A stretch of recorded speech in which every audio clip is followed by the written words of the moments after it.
આકાશવાણી ભુજ સ્થાનિક સમાચાર આશુતોષ અંતાણી વાંચે છે. નમસ્કાર. તારીખ 15મી ડિસેમ્બરના રોજ પ્રધાનમંત્રી નરેન્દ્ર મોદી કચ્છની મુલાકાતે આવી રહ્યા છે. પ્રધાનમંત્રી નરેન્દ્ર મોદીના હસ્તે કચ્છના ધોરડો ખાતેથી માંડવી તાલુકાના ગુંદિયાળી ગામે ખારા પાણીને મીઠું પાણી બનાવવાના 100 mld ડિસેલિનેશન પ્લાન્ટ તથા એશિયાના સૌથી મોટા સોલાર પ્લાન્ટનું ડિજિટલ ખાતમુહૂર્ત કરવામાં આવશે.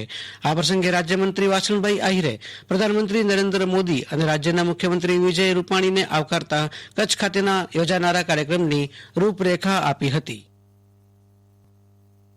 પ્રધાનમંત્રી બન્યા પછી અને આજે ત્રીજી મુલાકાત એશિયાનું સૌથી મોટું સોલાર પાર્ક અને ડિસેલિનેશન પ્લાન્ટનું ખાતમુહૂર્ત કરવા આવી રહ્યા છે. કચ્છની આર્થિક વૃદ્ધિ, કચ્છની ઔદ્યોગિક પ્રગતિ આકાશને આંબે એ દિશામાં ભારત સરકાર, આપણા પ્રધાનમંત્રી, આપણા મુખ્યમંત્રી આદરણીય બંને મહાનુભાવોના કારણે આ શક્ય બન્યું છે. પહેલા તેઓ ધોરડો ખાતે આવશે, ત્યાર પછી તેઓ અલગ અલગ સમાજના લોકોને મળશે, ત્યાર પછી વર્ચ્યુઅલ ખાતમુહૂર્ત કરશે તેમના કાર્યક્રમો દ્વારા. ગુંદિયાળી માંડવી તાલુકો અને ધર્મશાળા બેરિયાબેટથી આગળ એશિયાનું સૌથી મોટું સોલાર પાર્કનું ખાતમુહૂર્ત માનનીય આદરણીય નરેન્દ્રભાઈના વરદ હસ્તે કરવામાં આવશે. અને આ બધા જ કાર્યક્રમો સંપન્ન કરીને તેઓ કચ્છ નહીં દેખા તો કુછ નહીં દેખા એવા આપણા સૌના આદરણીય અમિતાભજીની જે કહાની છે, અમિતાભજીનું જે એક કવચ છે એ નિહાળવા માટે કચ્છનું સોહામણું રણ વ્હાઇટ ડેઝર્ટ ની મુલાકાત લેશે. ત્યાં નાનો કલ્ચર કાર્યક્રમ છે જે કચ્છના કલાકારો ગૌરવરૂપી આદરણીય ગીતાબેન રબારી અને ઉસ્માનભાઈ મીર દ્વારા લોક સંસ્કૃતિનો કાર્યક્રમ પણ પ્રસ્તુત કરવામાં આવશે. તો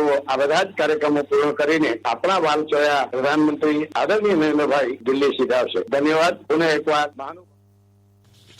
ગુજરાત પ્રદેશ ભાજપાની 2 દિવસીય ચિંતન બેઠક ભાજપા પ્રદેશ કાર્યાલય શ્રી કમલમ ગાંધીનગર ખાતે યોજાઈ. આ બેઠકમાં ભાજપ પ્રદેશ અધ્યક્ષ CR પાટીલે, મુખ્યમંત્રી વિજય રૂપાણી, નાયબ મુખ્યમંત્રી નીતિન પટેલ અને ભાજપના અગ્રણીઓ જોડાયા હતા. ભાજપ પ્રદેશ અધ્યક્ષ CR પાટીલે જણાવ્યું કે આ બેઠકમાં આગામી સમયમાં યોજાનારી ચૂંટણીઓ સહિત વિવિધ મુદ્દે ચર્ચા વિચારણા કરવામાં આવી હતી. સ્થાનિક સ્વરાજ્યની ચૂંટણીમાં સરકારની યોજનાઓ જનતા સુધી પહોંચાડવા ચર્ચા હાથ ધરાઈ હતી. એગ્રોસેલ દ્વારા ભુજોડી ગ્રામ પંચાયતની મદદથી પર્યાવરણના ઋણ સ્વીકારનો અનોખો અભિગમ અપનાવવામાં આવ્યો છે. ભુજોડી ગ્રામ પંચાયતના સરપંચ લક્ષ્મીબેન વણકર અને ગામના આગેવાનોના પ્રયાસથી એગ્રોસેલ કંપની દ્વારા આ કાર્યક્રમ તાજેતરમાં યોજાયો. જે અંગે વાત કરતા એગ્રોસેલ કંપનીના ધર્મેશભાઈ અંતાણીએ આ મુજબ જણાવ્યું હતું.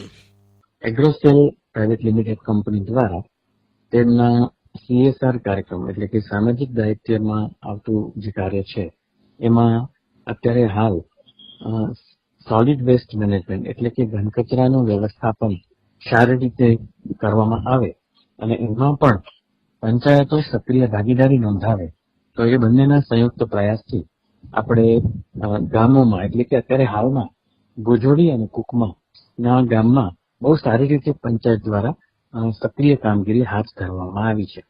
પર્યાવરણને જે બગડતું જે આખું પરિબળ છે બગડતું એ છે પ્લાસ્ટિક જગલું, જે 50 માઇક્રોન અને 40 માઇક્રોન થી અંદર આવે છે.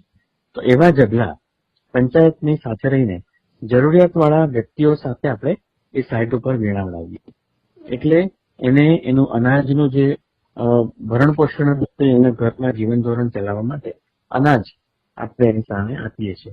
કચ્છ જિલ્લામાં ગઈકાલે યોજાયેલી લોક અદાલતોમાં બેંક રિકવરી, મોટર અકસ્માતો, વીજ બિલો, લગ્ન વિષયક જેવા 428 કેસોના નિકાલ સાથે વળતર પેટે રૂપિયા 41.31 કરોડની વસૂલાત કરવામાં આવી હતી.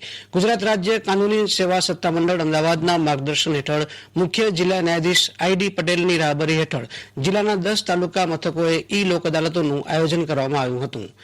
જિલ્લામાં પશ્ચિમી વિક્ષોભની અસર હેઠળ સર્જાયેલો ધાબળીયો માહોલ વિખેરાવાની સાથે જ મહત્તમ અને લઘુત્તમ તાપમાન સૂચક પારો નીચે ઉતરી જતાં જિલ્લામાં ફરીથી ઠંડીની પકડ મજબૂત બની છે.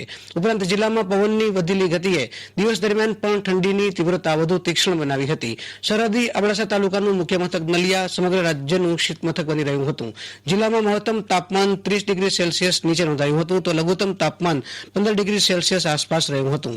હવામાન વિભાગ દ્વારા આગામી દિવસોમાં ઠંડીનું પ્રમાણ વધવાની આગાહી કરવામાં આવી છે. અને આ સાથે સ્થાનિક સમાચાર બુલેટિન પૂરું થયું. નમસ્કાર.